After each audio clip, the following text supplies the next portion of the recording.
So in teaching the Reconstruction amendments, what we go through is, and I'll just leave these three things: the evasion of the 13th Amendment, humanity unresolved. That's really the issue. The 14th Amendment and capitalism. Corporations love it more than we do, right? And finally, the 15th Amendment and the failure of democracy. We're still fighting the Civil War. Every day is a Reconstruction. And maybe with this conversation we're about to have now, we'll get to have a real conversation among educators on how we can best attack this. Reconstruction to me is the pivotal moment.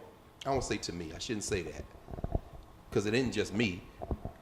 Anybody who studies Reconstruction comes alive with the sense that for a moment, people were willing to try all this stuff like wait, we could do this.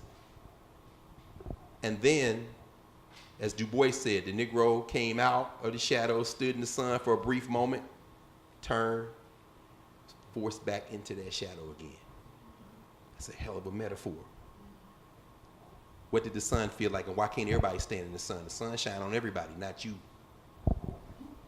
So I think that's, as a point of departure, it's very broad, but we can get very specific in terms of examples and events and dates and legislation and things like that. But to me, that's the metaphor. Build community in the classroom and build it out by using Reconstruction examples to see how people were trying to work through this very difficult problem of being human in a project that was never meant to be that project.